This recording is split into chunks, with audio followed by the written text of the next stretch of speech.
Assalamualaikum warahmatullahi wabarakatuh. Jumpa lagi dengan saya di channel Nasruddin Rahmat. Di kali ini kita ada tamu spesial. Masya Allah.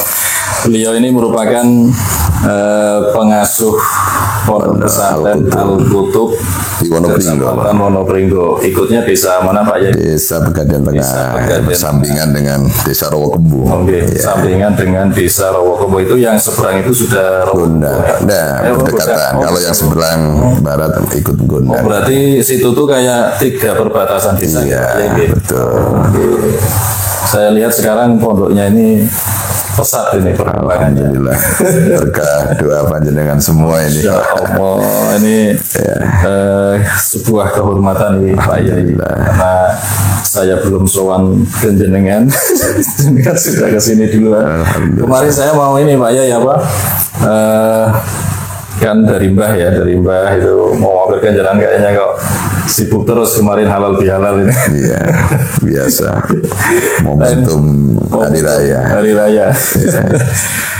Ini kita mau mengeksplor ya beliau. Jadi beliau ini kan termasuk menurut saya ini orang yang sangat luar biasa.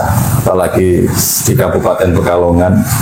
Panjenengan kan juga ketua santri Gayeng ya, Kabupaten Pekalongan. Kabupaten Pekalongan. Ketua santri Gayeng Kabupaten Pekalongan. Katib Surya. Kemudian Katib Surya di PCNU. Di PCNU Kabupaten Pekalongan.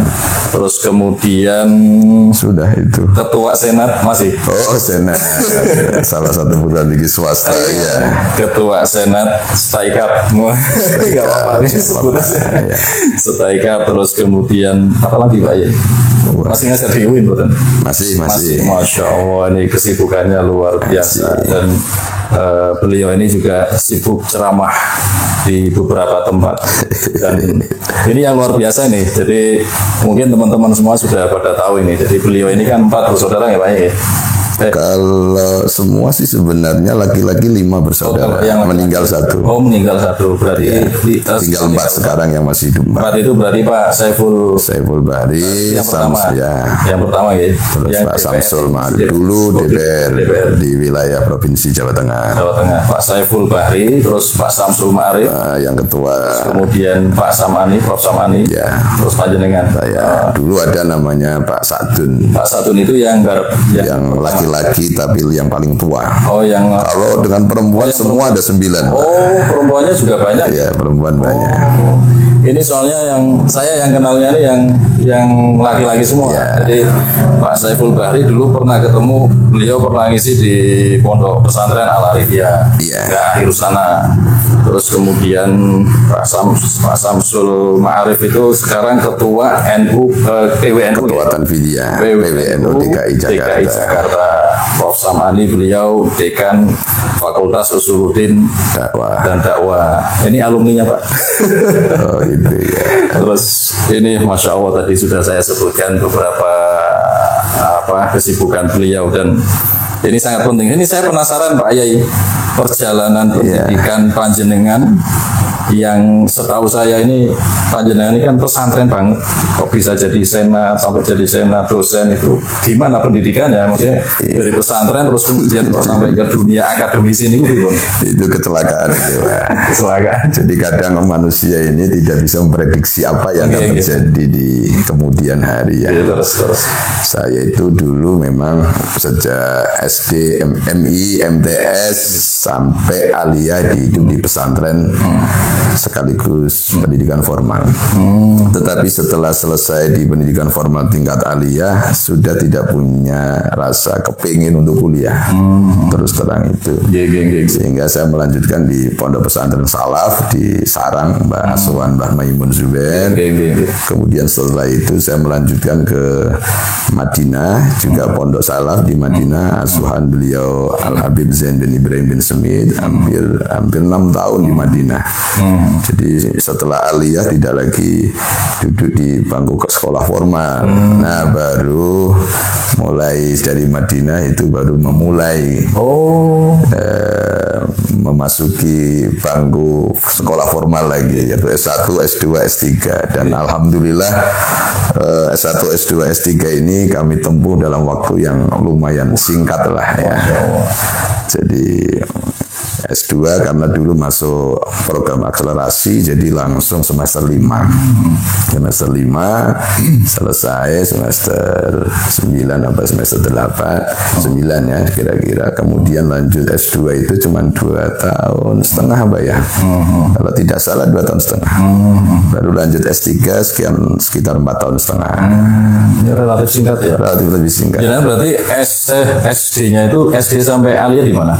MI saya di Wonopringgo, MTS di Simbangkulon, aliyah di Semarang. Oh, aliyahnya seperti aliyah Semarang sambil di pondok pesantren. Iya. Berarti jalan pertama mondok itu di Simbang itu ya? Iya. Kalau sejak kelas sanawiyah kelas 1 di sanawiyah Simbang, terus kemudian Semarang di mana? Di Mangkangkulon, di Raya Habar Ihsan. Oh, iya. Terus kemudian setelah itu kan di Sarang ya, Sarang sekitar 3 tahun. 3 tahun ya. 3 tahun selesai ya, salah dan sampai selesai alhamdulillah. Terus dan di Sarang termasuk paling cepat juga 3 tahun bisa selesai. Ya, kan? Karena begitu masuk langsung jujur kelas bisa diterima di kelas tinggi lah. Itu akselerasi juga Pak ya. Yes, alhamdulillah. Berarti dari Sarang terus kemudian ini ceritanya gimana kok sampai Madinah ini Pak? Program pemerintah atau mandiri atau jadi itu anugerah Pak. Waktu itu saya diajak oleh putra Mbah Maimun yang biasa memberangkatkan ke Timur Tengah. Yang namanya itu. Siapa? Dia mantu beliau Gus Auf Almarom. Iya. Jadi ada teman saya yang sebenarnya mau ke Mekah. Ada 2 orang yang sudah punya keinginan ke Mekah dan sudah siap dana juga. Harus mengurus visa ke Jakarta. Nah kebetulan waktu mau berangkat saya ditanya sama menantu Mbah Maimun itu, saat kamu punya saudara di Jakarta apa tidak? Saya bilang saya punya kakak tinggal di sana. Nah kemudian saya diajak, sudah kamu ikut nemanin saya ke Jakarta, bisa buat untuk jujukan, istirahat, transit. Akhirnya saya sama Kiai yang ikut aja. Jadi saya naik bis dari Lasem bareng sama Kiai saya sampai Jakarta Pak. 1 bangku Pak. Berangkat jam 4 sore sampai Jakarta kalau tidak salah menjelang subuh. 1 bangku jejer dengan kiainya. Itu kiamat suhuro itu. Mau tidur nggak berani, mau gerak nggak berani. Nah akhirnya di Jakarta ternyata visanya cuma 1. Nah visa 1 itu 2 teman saya suruh berangkat, salah satu nggak ada yang mau, nggak ada yang berani. Akhirnya kata kiai saya, ya sudah kamu saja, Rosad panggil saya Rosad, saat kamu saja yang berangkat di mana, nanti tinggal ini menyusul, kamu yang ngopeni di sana. Itu visa apa waktu itu? Kalau umumnya di sana visa kerja, tapi nanti kita tidak bekerja di sana. Jadi untuk batu loncatan saja sebenarnya visa itu. Nah akhirnya saya minta pertimbangan sama kakak saya mendukung, ya sudah akhirnya saya berangkat. Jadi tidak sengaja akhirnya berangkat. 6 tahun Pak ya? Hampir 6 tahun. Alhamdulillah. Luar biasa. Waktu itu masih usia 19 atau 20 tahun. Habib Zain bin Ibrahim bin Simit ya, di Madinah itu. Berarti saya kira di sana itu berarti sambil kuliah gimana? Di pesantren, tidak bisa keluar. Dia ada asrama. Enggak kuliah. Oh, saya taunya di sana itu enggak. Jadi di sana memang di Madinah ada Universitas Madinah. Waktu itu keluarga mendorong untuk saya kuliah. Tapi ya tadi itu saya tidak punya keinginan untuk melanjut kuliah. Tapi sebenarnya punya kesempatan waktu itu saya, karena saya belajar dengan salah satu doktor dosen hadis di Universitas Madinah. Itu sudah mendorong saya untuk masuk. Saya sudah dikasih tazkiyah, namanya rekomendasi, tinggal masuk sebenarnya. Tapi dengan pertimbangan moral menurut saya, karena haluan yang berbeda kan. Kalau saya masuk ke Madinah, Universitas Madinah yang notabene dalam tanda kutip dikenal dengan kewahabiannya gampangnya.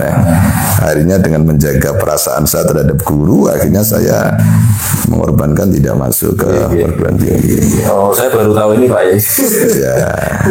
Berarti selama 6 tahun pulang, terus kuliah S1-nya di sini Pekalongan. Tapi ya Jakarta sebenarnya dia sekolah jauh waktu itu masih boleh.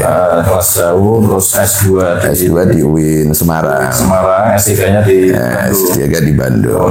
siap. Di UIN Semarang. Habis itu sebenarnya sudah nggak mau lagi kuliah karena di UIN Semarang itu menunggu masa lajang aja sebenarnya. Jadi berarti S1 jurusan Tarbiyah, S2 hukum Islam syariah, S3 juga hukum Islam. juga hukum Islam. Ya masih inilah ya, masih selamat. Iya. Saya kan S2 dengan Masih linier lah kalau dua tiganya. Ini tapi berarti sekarang ini lebih sering mengajar syariah ya? Ya, saya banyak mengajar di syariah dan hukum di ekonomi syariah di UIN ini. Terus ceritanya gimana Pak Yai? Tiba-tiba berdiri pesantren besar di Wonogiri ini. Dengan perkembangan yang sangat pesat sekali. Santrinya berapa Pak Yai sekarang? Belum banyak sih, kira-kira 350-an.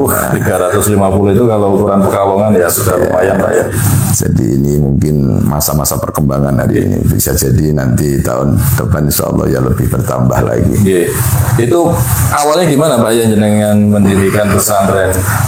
Kan jenengan aslinya mana Pegadaian Pak? Getas, saya aslinya Getas, dapat istri orang Pegadaian Tengah. Orang Pegadaian. Saya tinggal di Pegadaian Tengah. Jadi sebenarnya waktu itu belum ada belum ada keinginan untuk mengelola pesantren karena merasa masih terlalu muda ya. Ketika pendatang pertama selesai dari Madinah itu, saya hanya ngajar-ngajar saja di masyarakat. Ya, di Pegadaian situ. Sudah. Jadi nikah berarti ini ya pulang dari Madinah? Pulang dari Madinah menikah waktu S2. Waktu S2 menikah.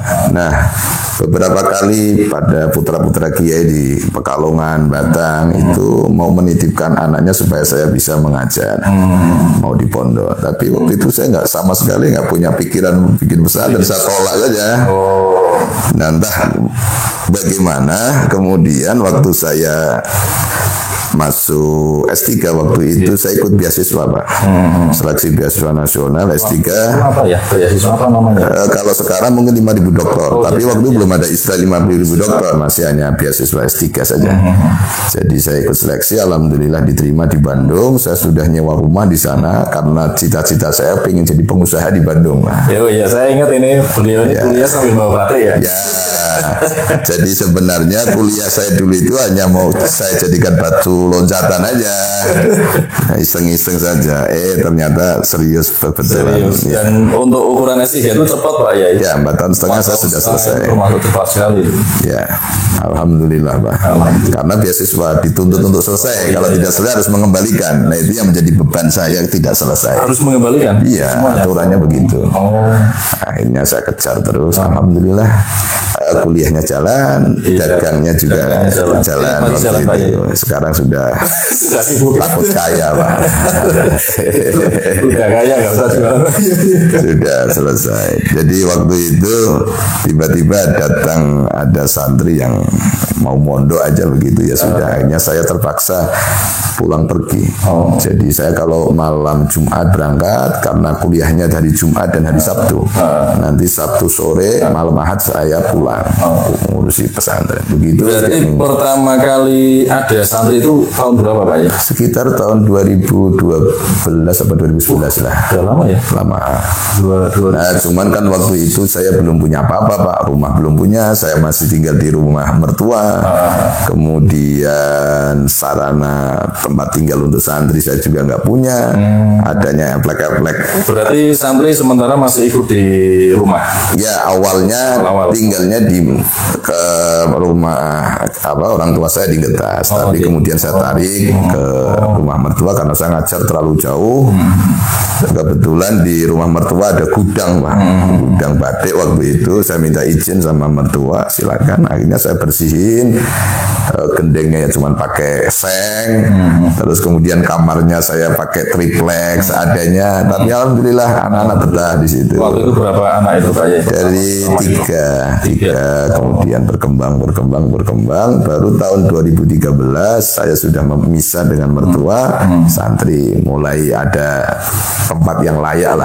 Nah itu mulai Berarti sekitar 2 tahun itu masih numpang ya di Numpang, Pak, Papua, iya. terus kemudian sampai kemudian itu bikin gedung baru itu tahun berapa ya Pak ya? Yang gedung pesantren.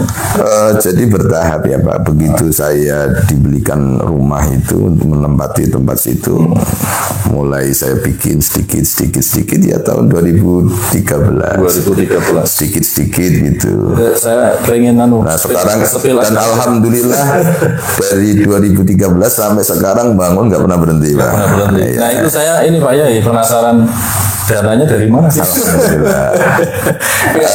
Yang pertama Insya Allah 90% mandiri Pak. mandiri, Masya Allah. Sekian persen juga banyak dibantu oleh ya yang tidak terduga ya, tiba-tiba ada orang memberi membantu saya, tapi lebih banyak dana mandiri. Dana mandiri. Kami tidak pernah minta-minta kepada siapa ya, kalau diberi ya alhamdulillah, tapi kalau minta-minta ini kayaknya kok agak gimana gitu. Ini Sampai ke wali santri saja nggak berani ya. Iya, jadi ini termasuk ini apa kesempatan buat teman-teman yang mau berinfak. Ya barangkali ya nggak apa-apa. Gitu. Ini bisa ke auto karena memang Alhamdulillah. saya lihat itu memang ini memang jalan gitu loh, maksudnya itu kalau ada dana itu ya pasti digunakan untuk umat kan gitu. Iya, iya. Saya ini ingat Pak Yai, jadi salah satu teman saya yang juga santri sarang itu beliau pernah menjelaskan Mbah Mun itu kalau dana umat, dana yang dari ngasih-ngasih ya dikembalikan untuk kepentingan itu gitu. Terus kalau dana politik kan beliau kan juga pernah jadi anggota MPR ya untuk kepentingan politik. Nah untuk makan sehari-hari beliau ini ya dari hasil pertanian beliau gitu. Dan ini sangat luar biasa sekali, harus dicontoh oleh semua tokoh-tokoh. Ya alhamdulillah, alhamdulillah. Jadi ini masih jalan terus Pak ya, Alhamdulillah. Jadi saya sih punya prinsip begini. Saya punya pengalaman pembangunan sejak 2013 dari modal yang minim sekali. Tapi insya Allah kalau untuk kebaikan dengan niat yang baik, insya Allah jadi meskipun tidak minta-minta. Insya Allah itu pengalaman. Jadi saya ini ya tidak pernah kekurangan uang dan tidak pernah menyimpan uang banyak, nggak pernah. Ya, yang penting kan ketika butuh ada. Jadi nggak pernah zakat saya ini. Nggak pernah mencapai. Nggak pernah mencapai nisab.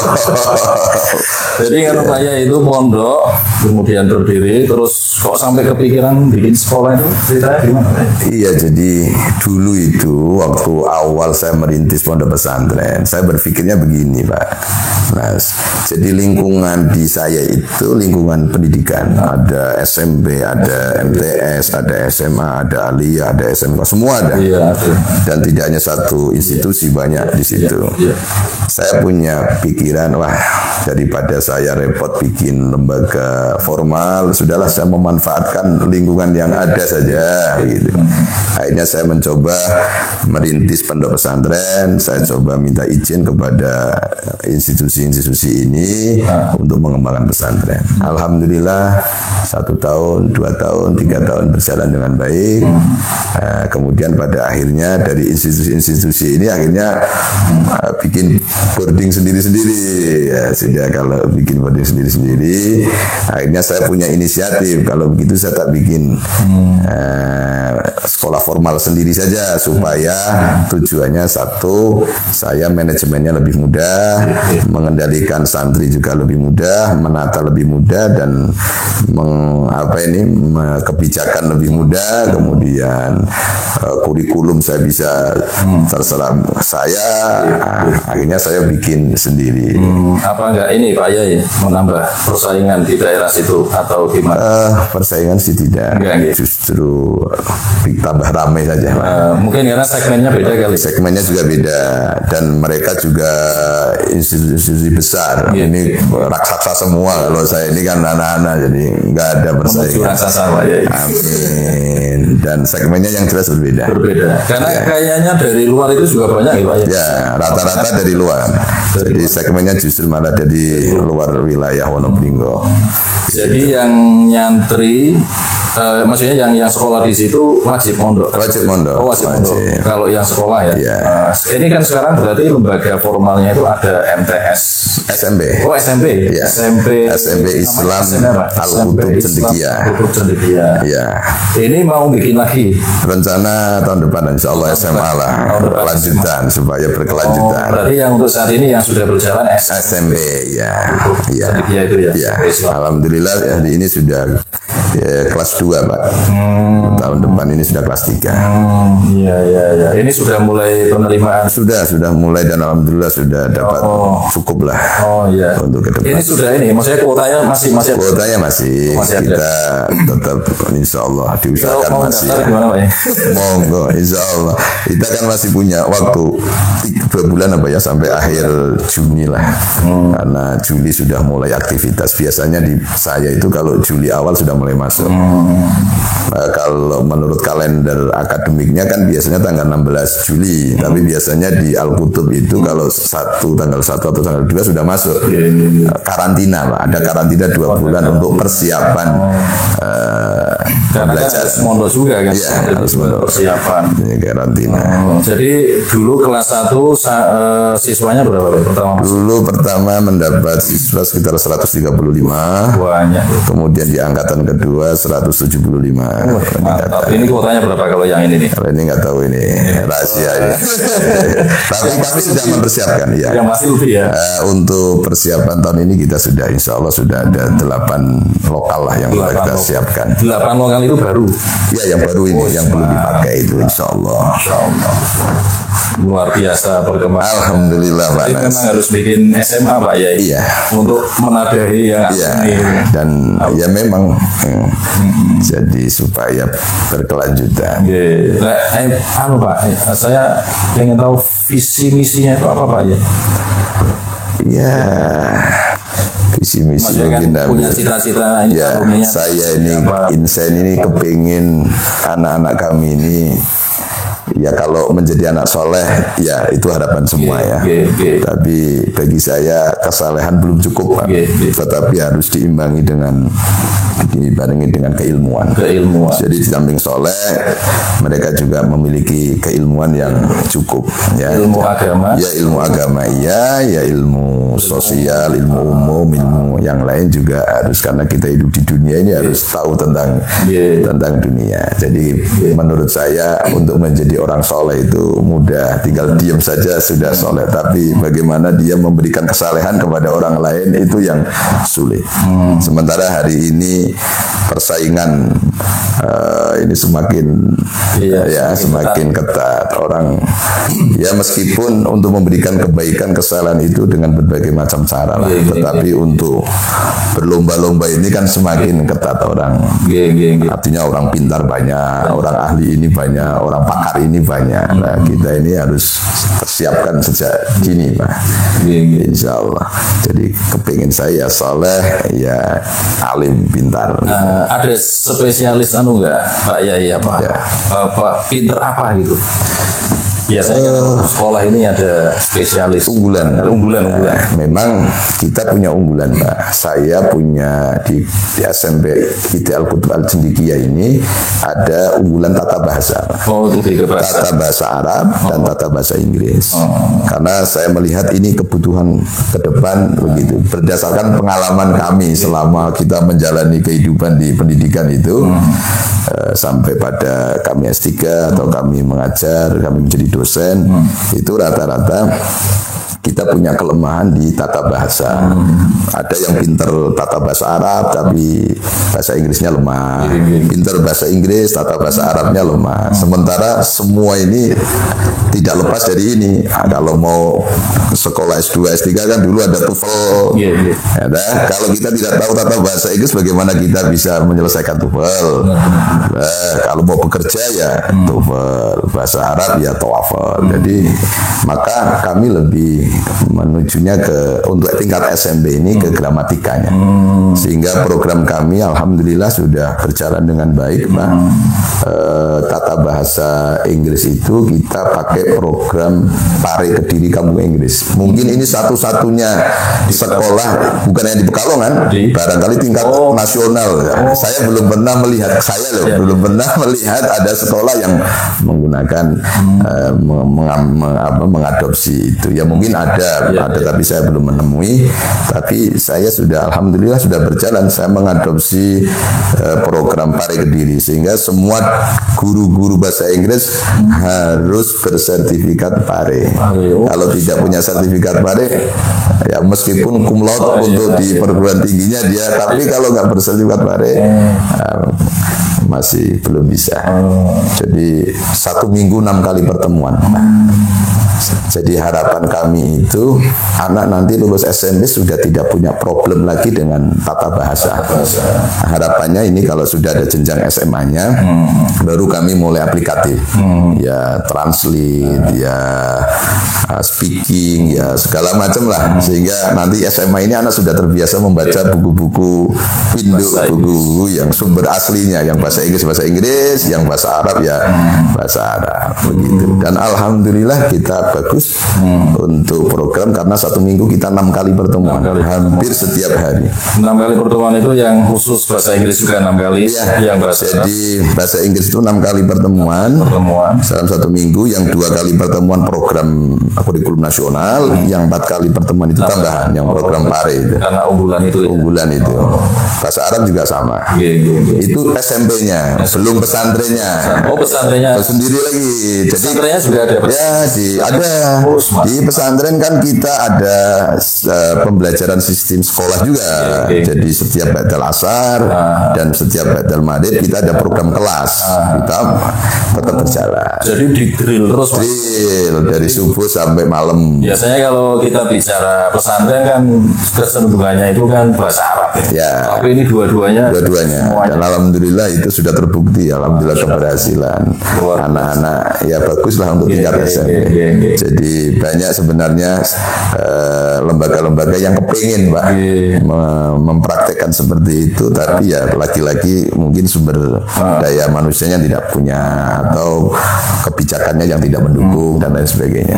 Dan alhamdulillah kita sumber dayanya ada, kebijakannya mendukung dan semuanya mendukung lah. Alhamdulillah. Terus ini Pak ya, itu kan kalau saya lihat itu kan berarti kayak sekolah modern ya. Hampir modern. Ya modern lah. Nah, gimana Pak ya jenengan yang sebagai alumni pesantren salaf mempertahankan nilai-nilai kesalafan itu, jenengan melihatnya gimana itu? Iya, jadi tentu kita tidak bisa 100% untuk mempertahankan nilai-nilai kesalafan ya. Tetapi setidaknya dominan kita masih secara dominan, nilai-nilai kesalafannya masih kita pegang, tetapi juga bisa mengadopsi memasukkan nilai-nilai yang baru itu. Wong satu hari itu kan 24 jam mana. Kalau 24 jam ini kan bisa kita atur. Jadi meskipun kami ini pendidikan lembaga kami ini ya bisa dikatakan modern, tetapi tidak meninggalkan budaya tradisi salaf. Karena hampir 10 tahun saya di pondok salaf yang bukannya salaf, mbahnya salaf lah. Selama 10 tahun itu saya hidup di pondok pesantren yang mbahnya salaf. Jadi alhamdulillah dari beberapa pondok-pondok pesantren yang pernah saya singgahi itu saya mengambil ini yang bagus apa saya ambil, yang bagus apa saya ambil. Misalkan saya dulu pernah mondok di Sarang, apa yang ada di Sarang yang masih memungkinkan untuk saya terapkan dan itu saya lihat bagus, saya pakai di pondok. Saya mondok di Madinah juga sama, apa yang harus saya ambil, metode apa yang saya ambil saya pakai. Saya mondok di Semarang juga saya ambil. Ya alhamdulillah dari berbagai metode ini saya jadikan satu di pondok Al-Qutub itu. Berarti intinya itu kan yang penting salafnya masih ada. Masih terjaga. Intinya kan menambahkan gitu ya. Ya kita bahkan kadang-kadang kita masih betul-betul mempertahankan salaf. Contoh misalkan ngaji sorokan. Ngaji sorokan itu saya sudah jarang mendapati di pondok-pondok salaf yang masih mempertahankan itu. Itu di pondok salaf. Tapi alhamdulillah di pondok kami ngaji sorokan itu masih berjalan. Karena itu bagian dari tradisi. Dan itu saya melihat itu metode yang bagus. Masih kita pertahankan. Kemudian hafalan, muhafadzah, kitab-kitab mutun itu mulai dari apa itu Jurumiyah. Bahkan kalau kita dari Amsilati.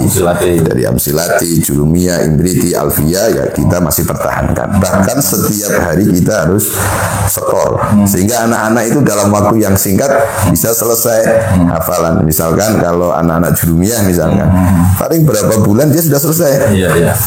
Kalau kita di pondok-pondok dulu kan setahun, itu 1,5 tahun rata-rata anak sudah selesai. Imriti juga demikian. Ya tergantung bagaimana kita mengelola sebenarnya. Tergantung bagaimana kita memanajemen itu. Berarti tahun pertama itu Amsilati. Amsilati. Dan alhamdulillah iya kita mengambil program Amsilati untuk memperkenalkan tata bahasa. Saya lihat itu bagus. Amsilati itu 1 minggu 5 kali pertemuan. Dan alhamdulillah berhasil. Artinya berhasil. Kita selesai 5 jilid. Kemudian hafalan ya target anak-anak untuk tingkat pemahaman ya alhamdulillah. Namanya anak banyak kan ada sesuai dengan tingkat beda-beda ya, tapi alhamdulillah banyak yang berhasil lah. Dan kemarin bahkan menjadi percontohan pembelajaran Amsilati untuk wilayah Korwil Jawa Tengah. Alhamdulillah kita selalu dimonitor terus jadi dan guru-gurunya ya mengadopsi dari sana. Kalau jadi sering dikunjungi juga ya beberapa bulan sekali, bukan, dan kan ada Korwil kan setiap daerah ada Korwil. Nah itu memonitoring 2 bulan sekali atau 3 bulan sekali. Alhamdulillah. Apalagi ditunjang dengan kegiatan pesantren.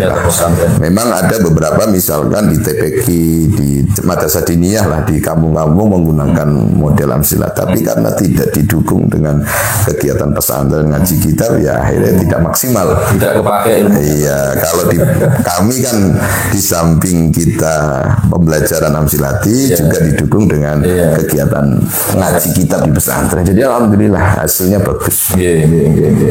Anak-anak itu. Terus kan Pak Yai kira-kira dengan selama perjalanan ini tuh apa sih tantangannya?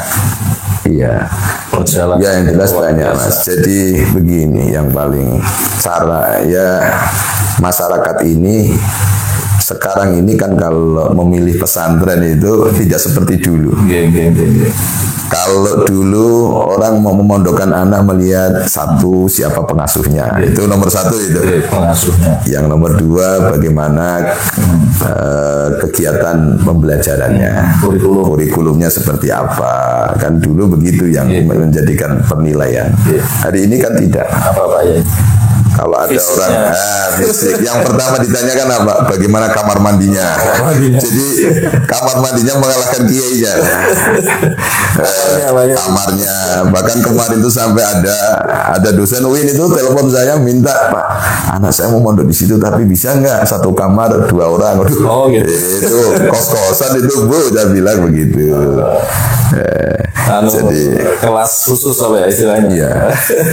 Jadi sekarang orang lebih melihatnya itu, tidak melihat sisi kualitasnya, tidak melihat sisi isi ya, tetapi lebih melihat casing. Nah, maka sekarang pondok itu berlomba-lomba membuat casing yang bagus, ya, yaitu dengan biaya yang mahal. Akhirnya biaya pondoknya ikut mahal Pak ya? Iya, kan biaya pondoknya ikut mahal. Dan alhamdulillah kalau pondok lembaga kami insya Allah masih terjangkau lah. Kami ingin semua bisa merasakan. Saya tidak memandang orang kaya dan orang miskin, semuanya ya bisa ngaji. Karena apapun kita masih mengikuti apa yang pernah dikatakan guru-guru kami ya, sudahlah untuk memberi kesempatan yang kalau ekonomi menengah ke bawah untuk bisa pesantren dan bisa belajar seperti layaknya mereka-mereka yang punya uang. Dan alhamdulillah lah tidak pernah kolab lah, meskipun dengan biaya yang ternyatanya bangun terus Pak ya. Ternyata ya alhamdulillah. Iya, pertolongan Allah. Alhamdulillah. Itu selain tantangan daripada persepsi masyarakat yang kemudian, tapi saya kira itu bukan tantangan jenengan, Pak. Ya, nyatanya juga santrinya semakin. Ya, alhamdulillah. Ada nggak misal apa tantangan daya dukung dari masyarakat mungkin atau dari pihak-pihak lain? Untuk sementara ini sih alhamdulillah Lancar ya. bagus, masyarakat ya mendukung, lingkungan juga mendukung, alhamdulillah. Semua mendukung lah.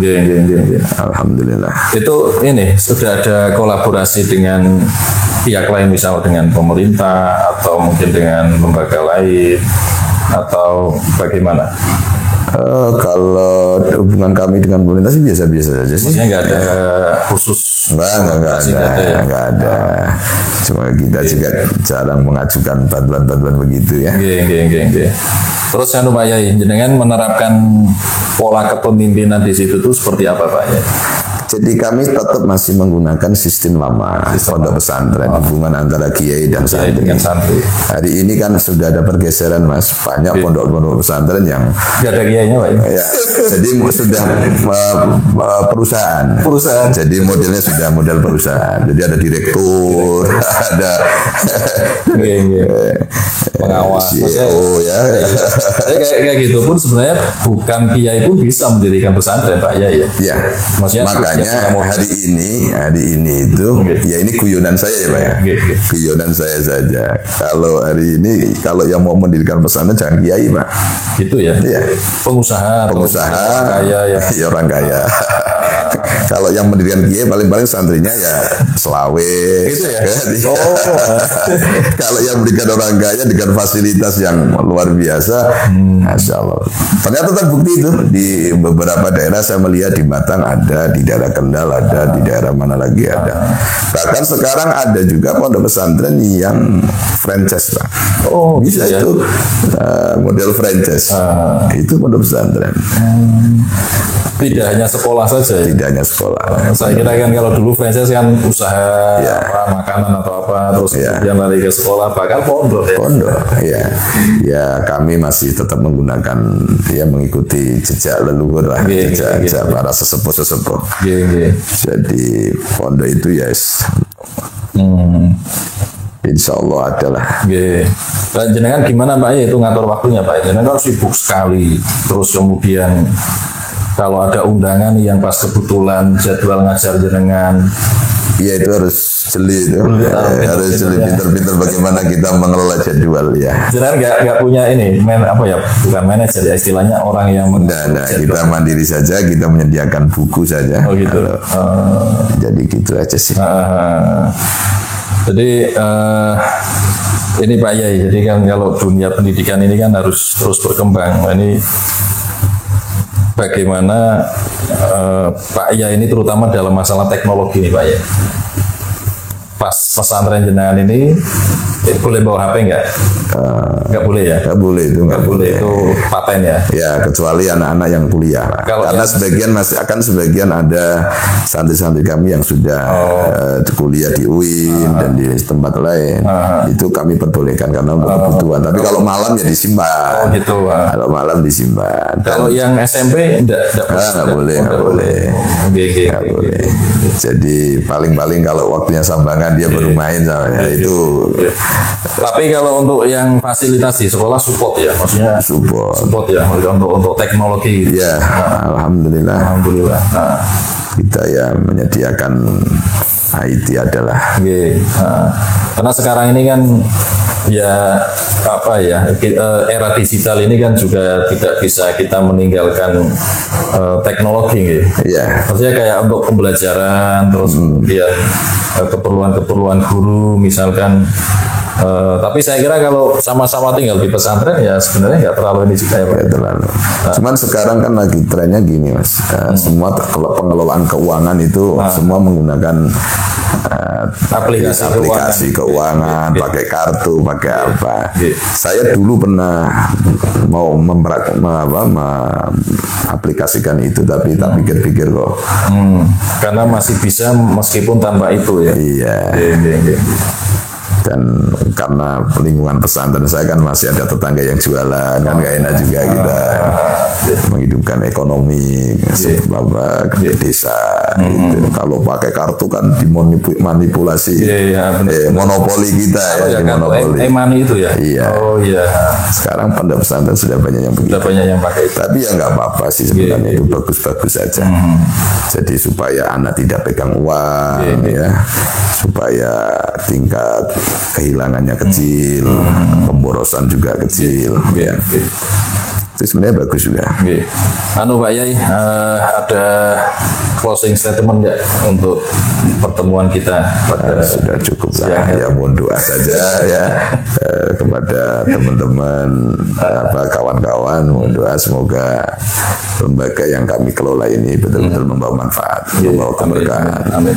Ya, jadi membawa masalah. Jadi saya ini punya cita-cita, saya meninggal itu sudah punya kenangan, ya jasa manfaat untuk masyarakat, ada peninggalan. Itu saya sebenarnya. Ini matur nuwun sangat Pak Yai. Yes, alhamdulillah. Kita ini nggak terasa dapur. Mohon maaf ini Pak Nas mendadak ini Pak Nas. Jadi teman-teman ini saya melihat Al-Kutub ini kan sebagai sebuah lembaga yang saya kira perlu diperhitungkan. Jadi karena memang saya lihat progresnya itu sangat bagus. Jadi saya begini Pak Nas, saya melihat di Kabupaten Pekalongan ini belum ada sekolah yang setingkat SMA ya, yang bisa bersaing di ranah ya jangankan nasional, Jawa Tengah saja lah. Kita masih jauh. Kalau kita melihat di Brebes, kita melihat di Kudus, kita melihat masih di Demak, lembaga-lembaga kita ini masih tertinggal jauh. Nah, makanya saya punya cita-cita, saya ini kelak punya tingkat anak SMA, gitu kan? Jika sudah saya persiapkan dari awal kader-kadernya, nanti setelah SMA ini yang bisa bersaing di ya minimal di tingkat Jawa Tengah dulu, nggak apa-apa lah. Syukur-syukur bisa di tingkat nasional. Oh ya, satu lagi Pak Yai, jenengan kenapa nggak bikin MTS gitu? Maksudnya kenapa bentuknya SMP? Jadi begini ya, memang itu jadi pertimbangan saya. Gini Pak Nas, saya kepingin betul-betul nilai-nilai pesantren itu maksimal. Nah, kalau saya membuat MTS, maka kurikulum-kurikulum itu sudah habis. Saya tidak bisa lagi memasukkan mata pelajaran nilai-nilai muluk-mulok sekarang ya pesantren ke pendidikan formal. Contoh misalkan di MTS ini kan sudah banyak kurikulum Kemenak itu, ada fikih, bahasa Arab, akidah akhlak, Al-Quran, hadis, SKI, belum lagi nanti tambah KNO1, sudah 6 tuh. Sudah 6 sendiri ya. Nah, kalau kita memasukkan pelajaran pesantren ya nggak maksimal Pak. Dan kayaknya malah menghabiskan waktu. Wah, waktunya habis semua ya, sudah dapat dari sini ya. Jadi kita akan habis nih waktu ini. Nah, kalau SMP kan hanya pendidikan agama Islam hanya satu, sehingga kita bisa memasukkan yang lain muatan pesantren, muatan lokal pesantrennya banyak di situ, dan kita bisa ya explore. Termasuk yang aliyah itu ya Pak? Ya nanti juga SMA yang bikinnya begitu, ya bikinnya begitu. Berarti nanti SMA itu juga diwajibkan mondok? Ya wajib, ya wajib mondok. Pengennya begitu. Oke. Doakan saja Pak. Insya Allah Pak Yai kalau sing minta doa. Mimpi saya itu anak-anak soleh menjadi akademisi Pak. Ya anak-anak pesantren ini harus menguasai semua Pak Yai. Sudah waktunya itu. Jangan sampai anak pesantren ini kok lulus pesantren cuma bagian Yasin Tahlil. Ya mungkin ada bagian-bagian yang. Iya tetap ada, maksudnya harus ada yang jadi politik, ada jadi ilmuwan, ya semua itu juga sebenarnya kembali kepada nasib ya, kembali kepada nasib, kembali kepada lingkungan masing-masing. Tapi ya kita usaha lah, menyiapkan partisipasi ya. Oke, itu mawon Pak Yai.